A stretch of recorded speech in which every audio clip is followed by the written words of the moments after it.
Hey folks, welcome to another edition of Fitness Friday Posi-TIPS with Rochelle. It's always great to be here with you on a Fitness Friday episode. And so folks, wanted to highlight, I know typically on my episodes and last week I highlighted my 5-month anniversary here at Rochelle's Home Fitness Center. Gotta love it. But I know typically towards the end of my episodes I highlight Rochelle's coronavirus challenge, i.e. different ways that this coronavirus pandemic has improved and it developed my character, made me a better person. And so if you watch previous episodes, you know that I typically conclude my episodes with that, but I actually want to shift here a little bit and kick off this episode. Think about Rochelle's coronavirus challenge and how the founding of Rochelle's Home Fitness Center on March 21st of this year, as a result of the nationwide lockdown and gym closures, has certainly enhanced my fitness journey in ways that I could not have imagined. Just so eye-opening. And it's just been a great process, a great learning process, humility, and just being open-minded, and also the value of determination. Just wonderful lessons that I've learned along the way. And so I received a couple of items that were left in my driveway. A couple of new items with a note, and I threw the note away, and now I wish I would have kept the note, because I would have memorialized this occurrence and hung the note up downstairs at Rochelle's Home Fitness Center on the wall.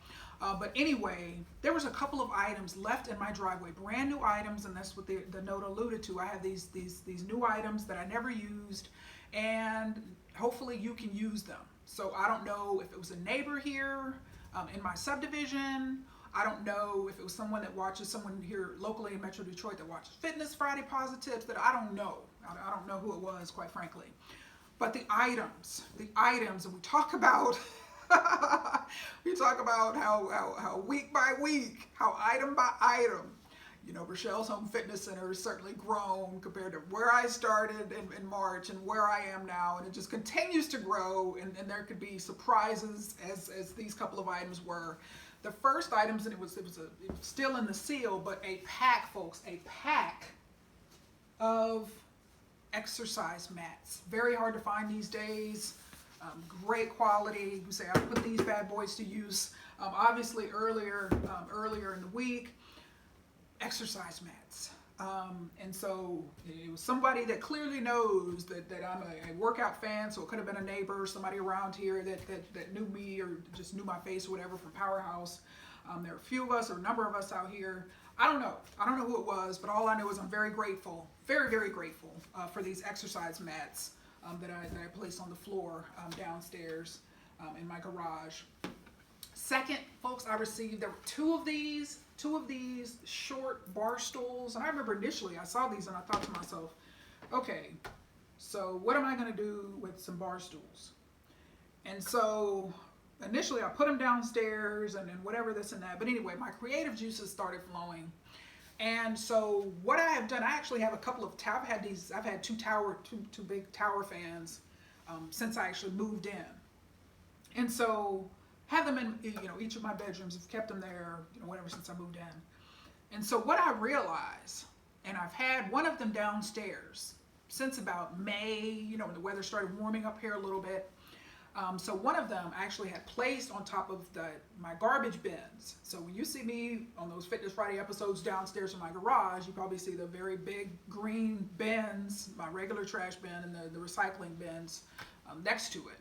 And so I had one of my tower fans on top of the larger garbage bin.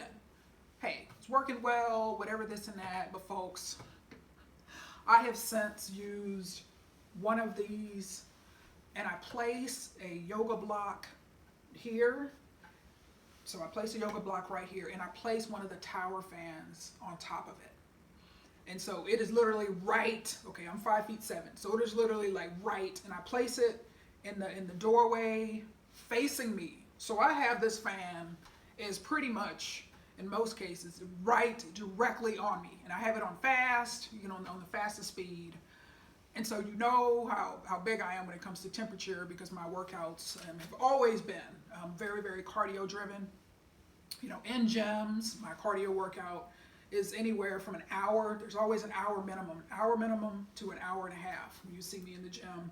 and that actually remains. So I'm downstairs doing various aspects of cardio and HIIT training and running and doing laps and all of that for at least an hour, but all the way up to an hour and a half. And so always been very, very cardio driven, and remains that. Cardio is my heart, cardio is my passion. I love cardio. And so now Rochelle's temperature, which was already good, is now even better. Downstairs in the cardio section of Rochelle's Home Fitness Center. And it's just, I am just so amazed. So something totally unexpected that I didn't even think of, because I had been using, place one of the tower fans on top of on top of that garbage bin.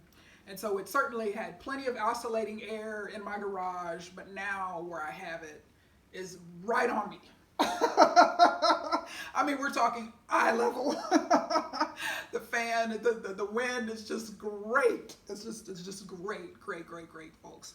And so anyway, I just had to share that with you. So greatly enhance the cardio aspects of my workouts down there. And of course I have fans and stuff, up here for the strength training and weight training with dumbbells and all of that. So temperature is just not an issue. But just when I think about these 26 years of my fitness journey, and there's just so many, there's so many people I could thank and just recognize.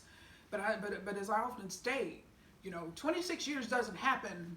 Yes, I'm a determined person. Yes, I don't make excuses. Yes, I'm passionate about fitness.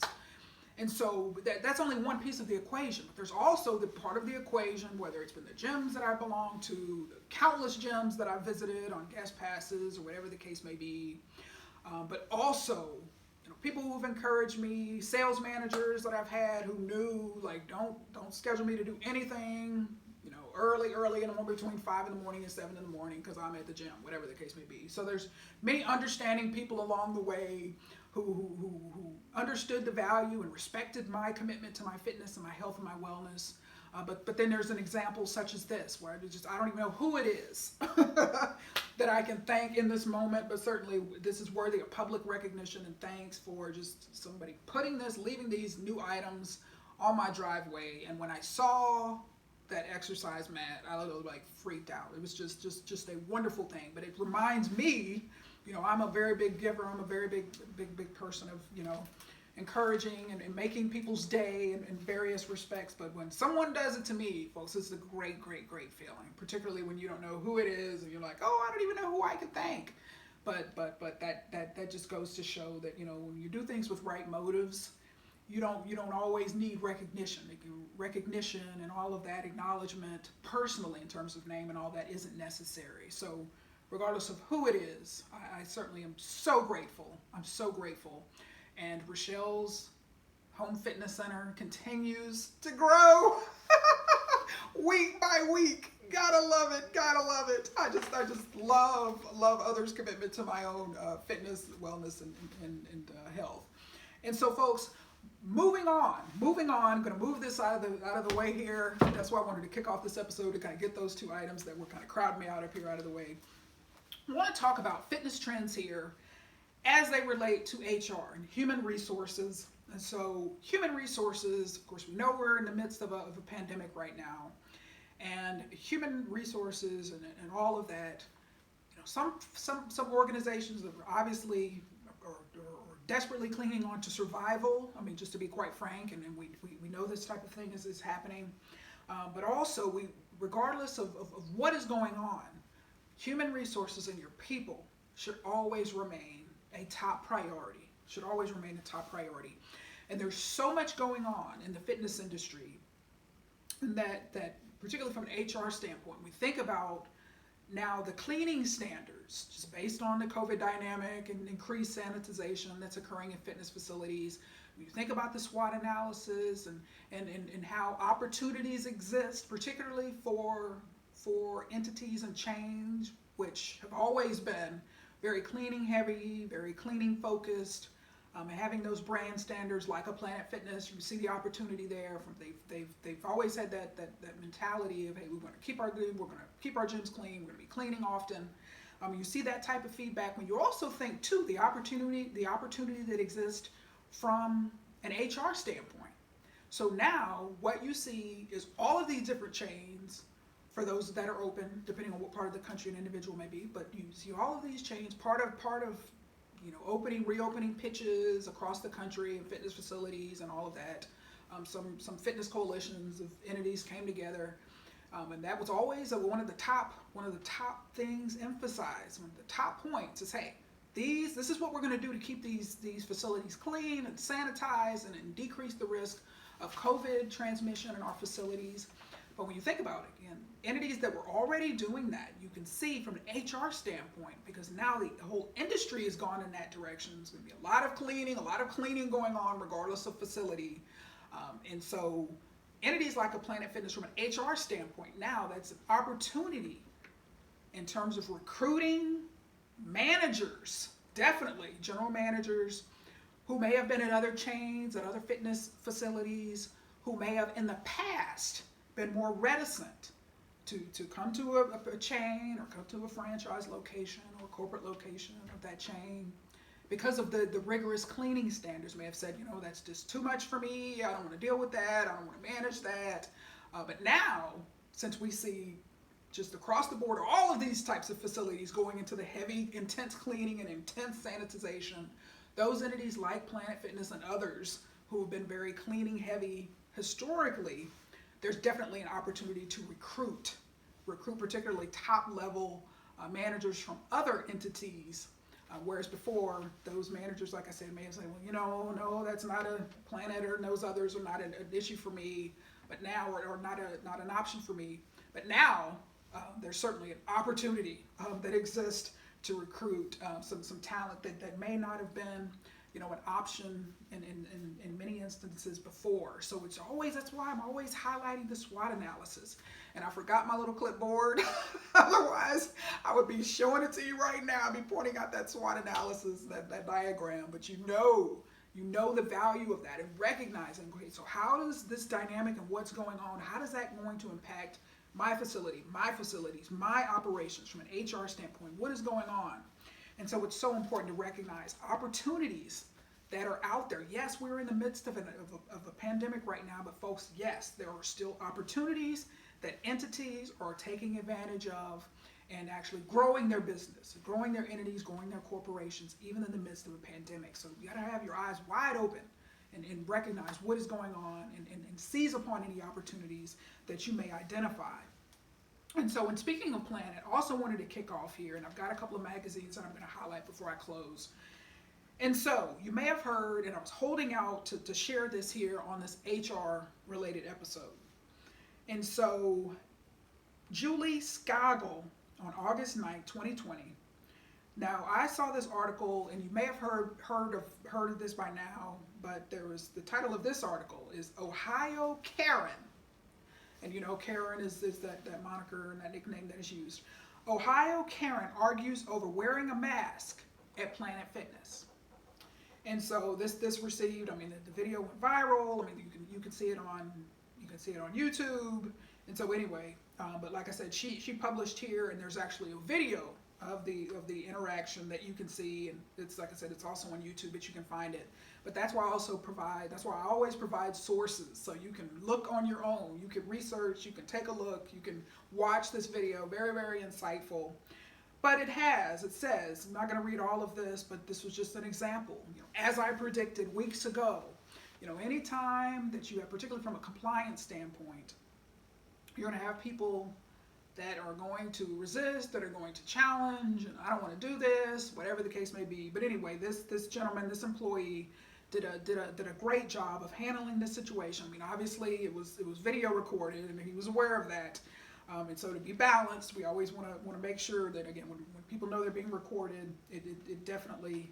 But you always need to assume these days in the social media age that your interactions are being recorded. But anyway, he did a great job. Very, very good representative of what they're trying to do there. But we're going to read a little bit of this in the interest of time. It says, after a fight over wearing a mask at a DMV went viral earlier in the week, a local Ohio Karen is back at it again, this time at Planet Fitness. Anna Perrick feels extremely passionate about masks and wants the world to know it. She was filmed berating a Planet Fitness manager because she has limited time to exercise. And there's the curse word, damn it. You know how I feel about profanity, but in the sake of honoring the integrity of this article, I have to say it. And she does not believe she needs to wear a mask whilst doing so. When the staffer asked Perrick to put on a mask, or to put a mask on while she was on the treadmill, Perrick went off, accusing him of harassment. Perrick first went to Planet Fitness without a mask Saturday afternoon, then returned later offering the same argument to a security guard, essentially ruining 2 days with her petty diatribe, claiming because she's in a public space exercising, the mandatory mask mandate doesn't apply. She also said Ohio Governor Mike DeWine's executive order is cutting into my freedom of liberty. When asked if she would like to speak to a manager, and it has in parentheses, because isn't that every Karen's goal in life, she refused, saying, I am not going to speak to someone over the phone who I don't even know who it is when I have limited time to exercise.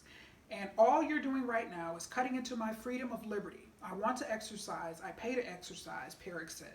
She then continued to argue later with the security guard over masks in general and whether Planet Fitness was a public or private business. If you think Perrick is just trying to get a sweat on without a mask impeding her breathing, you'd be wrong.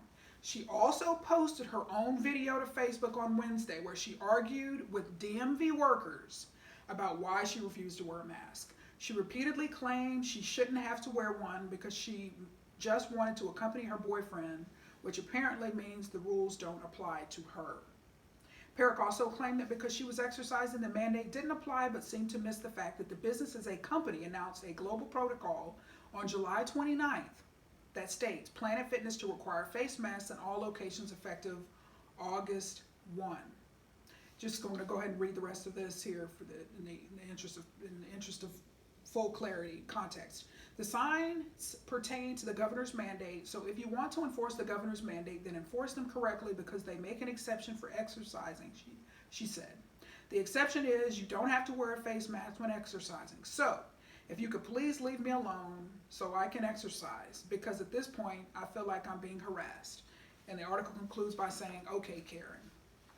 And so weeks ago, I talked about just, and this is so important in the context of human resources, the challenge that employees, regardless of industry, yes, this is a Planet Fitness example, but regardless of industry, the challenge that employees have faced,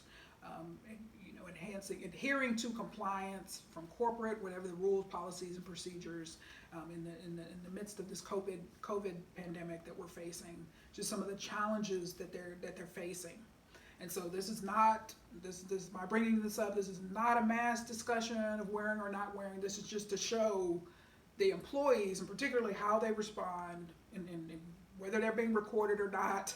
It's just something that needs to be on your radar. That certainly needs to be on the radar screen. But this right here, and this gentleman did a nice job of representing certainly not sure if it's a franchise or corporate location there in Ohio, but did a really good job of just representing the franchise and remaining composed.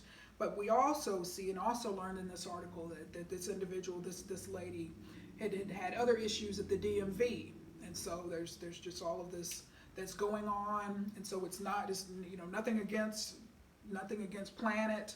This is a behavior it looks like that's kind of remaining consistent regardless of who she's dealing with, what entity it is. So just wanted to highlight that, particularly in the context of HR, of making sure your folks are well versed in compliance and in knowing the rules, policies, and procedures and why they're there, and their commitment to maintaining them, and recognizing that it's truly all about just doing the right thing and protecting people and impeding the spread and just trying to make the best of any situation, any adversity, any conflict that any of your employees may face. And so this is something, and as we're talking about HR, as I'm segueing here now into a conversation on retention and employee engagement. And so this engagement piece, actually, since I just mentioned it, let me lead off here with engagement. I'm going to highlight an article. So this was from June 2020 issue of HR, Human Resource Executive. So it's talking about, again, in the midst of the pandemic, this whole issue here is talked about where does HR go from here? And so there's an article here that I wanted to highlight. There's wonderful content here. And so the title of this article, and I'm not going to read it all, see how long it is, John Sumser, who's a columnist, and so he has an article entitled Emerging Intelligence. And so it says, the title of it is A Time for New Approaches to Engagement. And so I wanted to highlight a few points here as we talk about engagement. If we think about that Planet Fitness example that I just highlighted, see, a disengaged employee in that situation will allow a person to do whatever they want to do. You know, whatever, they're not interested in following any policies, any procedures, they're not interested in enforcing any type of compliance. And so, and of course, to be fair, to be balanced, we know that sometimes these violent reactions that folks have demonstrated in these type of scenarios is certainly worthy of concern on behalf of employees that are enforcing the rules, policies, and procedures. So there needs to be mechanisms in place to protect employees. Again, obviously their lives and their health and their wellness and well-being and survival is most important there. So just want to be balanced on that situation. But disengaged employees just frankly don't care. Just don't care. Or typically they're just to draw a paycheck. And there's something that, you know, he points out in this article, and it's just wonderful insight. But when I read it to you, in many respects, it seems like common sense when you talk about engagement. But I just want to read a few portions of this. And so he starts off by saying the headlines are appealing. Employee engagement scores are up across the board. It's both true and not the whole story. Your engagement questions from 6 months ago probably won't tell you much about what is really going on with employees in the middle of a pandemic. With U.S. employment surging towards Depression-era highs, anyone who has a job is grateful. So important, that point there. They are also busily trying to protect their piece of turf. They're scared, uncomfortable, and in transition. It's unlikely that workers are feeling better about their work in this trying time. Work is harder. Productivity is harder. Collaboration is harder. And even the immediate future is hard to see. This is not a recipe for improved employee attitudes. Right now, engagement is really a measure of the degree to which the workforce tells management what it wants to hear. And this point right here, I mean, I could just camp out here for days and talk about this. So people are scared in general. Let me pause here. People are scared. They're protective. They become self-protective, particularly in employment situations where somebody's not going to tell you the truth. And if they think you're going to get mad, they're going to get fired, they're going to get demoted, their pay is going to be decreased in some way. So you just got to recognize the self-protective nature of human beings says in these type of scenarios. If a person wants to keep their job, you know, during a pandemic and also before, pre-COVID-19 pandemic. And that's something I've always said is that many of your employees will tell you exactly what you want to hear. Why? That's a self-protective defense mechanism because why? They want to keep their jobs. And so moving on. Engagement analysis depends on self-reporting as the data source. There are surveys after all. You ask, they answer. We've spent the past few years studying what correlates to employee satisfaction and then developing surveys to get repeatable questions in order to track the same data over time. We asked employees what we wanted to know. We encouraged, reminded, and then coerced them to respond, whether they wanted to or not. We told them explicitly or implicitly that we wanted them to say they were happy and everything was great. If we didn't like the results, we changed survey vendors. Another point that I could just camp out here for a long time is that how often when a person is not told what they want to hear, then they change the messenger. They want to change the messenger. I mean, this is powerful. This is just so powerful, and it's so applicable, obviously, to HR.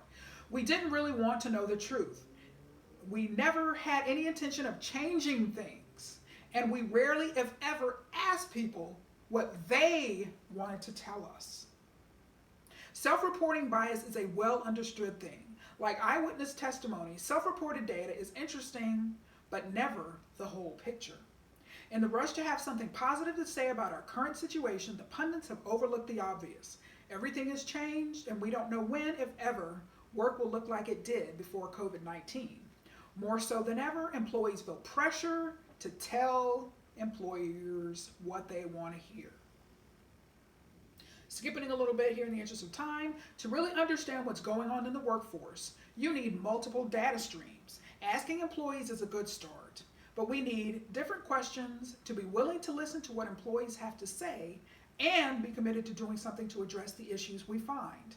Interpreting and validating survey responses requires a level of depth that is best executed with intelligent tools. Okay, let me skip here to the final paragraph. Understanding how the workforce is doing requires individualized connection and dialogue. Taking a pulse can no longer mean just finding out if people have one.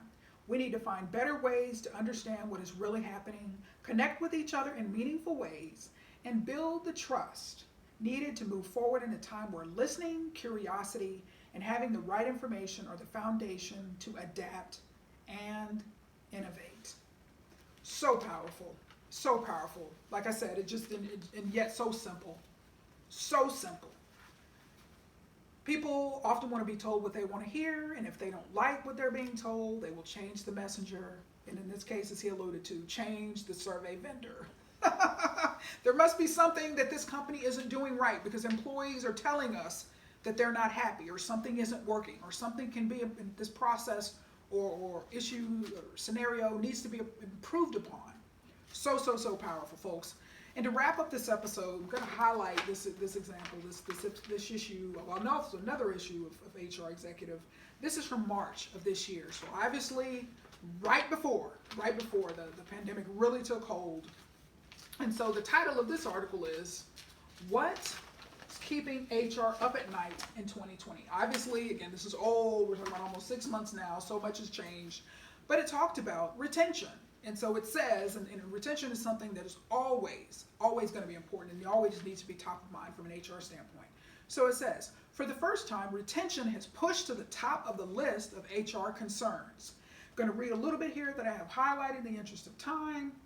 And so it says, retaining key talent is HR's chief concern, according to a survey of more than 300 HR executives representing mid to large size employers across multiple industries, conducted by a human resource executive between December 2019 and January 2020.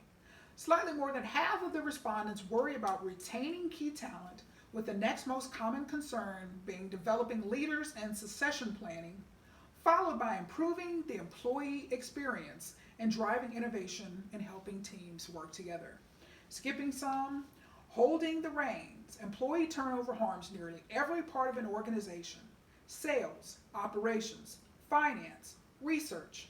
The fallout is different for each organization. According to one HRE survey participant, quote, we struggle with high turnover in the healthcare industry, which can lead to staffing and safety concerns, as well as a lack of internal candidates for promotion. Another says, quote, we develop leading edge custom business solutions. Our people must maintain capabilities and skills with the latest technologies. There's no shortage of triggers causing people to quit. Some respondents blame outdated technology and manually intensive processes. The others mention such contributing factors as high benefit cost, weak managers or leadership, poor communication, or a toxic culture where core values and responsibilities are not clearly defined or even widely accepted by the workforce. At organizations with high turnover, a big chunk of HR's time is directed towards recruiting, onboarding, and training new workers, which distracts from other important matters ranging from employee coaching and succession planning to updating compensation and benefit packages. Combined, more than 60% of survey respondents are either extremely or very concerned about their organization losing talent over the next 12 months. Finding and keeping high performers will impact the bottom line of the business more readily than any other initiative, adds a survey respondent. So going to leave it there, but this retention issue, pre-COVID, during COVID, post-COVID, is something that is always going to be important, because as this article alluded to, and the reason why I wanted to highlight this, and you talk about this employee turnover, as I mentioned here towards the end of my reading, is an issue, is a very big issue in the fitness industry. Turnover, employee churn, all right, a lack of employee retention. And why, as this article alluded to, when you're in that type of scenario, You're spending your time constantly looking for employees, constantly recruiting, constantly. And so there's this focus on the short term, trying to fill roles and trying to fill openings, and that leaves less time to focus on long-term strategic objectives of the HR human resource function, such as succession planning and leadership development, all of that. And also, again, if you're constantly recruiting, you can spend so much time in reactive mode, in the right here, in the right now, in the short term, and just overall, it's hard to be long-term and visionary and strategic and deliberate when you're constantly in firefighter mode trying to fill slots. And so I challenge you today, when we think about human resources, talked about, again, the opportunity that exists in terms of potential recruits that you may have based on what's going on during this pandemic, and where you fall within that, what strengths that your organization, your facility or facilities may have during this time that will make you an attractive employer for these current times and certainly future times. But this issue of employee engagement and recognizing what are you doing to keep employees engaged, and disengaged employees, particularly during this pandemic, are going to hurt you big time. So it's so important that you do whatever you can to engage your employees, to maintain that engagement, but recognize the self-preservation aspect of people wanting to keep their jobs and telling you exactly what you want to hear. And finally, this recruiting and this retention aspect of just, it costs you, won't get into all of that now. I've highlighted it on previous HR episodes, but it's costing you a lot more to keep finding new employees than to keep employees. And so that's a cost that will just continue. Talk about a black hole of investment. Is just continuing to hemorrhage employees and to churn employees, and we know you don't want that. So keep HR. There's so much I know that's at the top of your mind right now during this pandemic, particularly for those who are fitness leaders. But do not lose sight of your people. Do not lose sight of human resources and the fact that this is an issue that's got to remain top of mind, because your people truly, a pandemic like this truly shows kind of what you're made of in many respects, and then the people who are with you and those people who are not with you. And so just do whatever you need to do to make yourself, your facilities, a more attractive employer, one that values people, cares about people, wants people for the long term to stay with your organization, your facility or facilities, and you will be a leg up. You have a big leg up on the competition in terms of from an HR standpoint. And so folks, that is all I have for you today. I cannot wait to continue this conversation next time. We talked about some more fitness trends. We will talk about more fitness trends next time. But until then, remember, I'm positively passionate about your fitness and leadership. Until then, make it a fantastically fit day.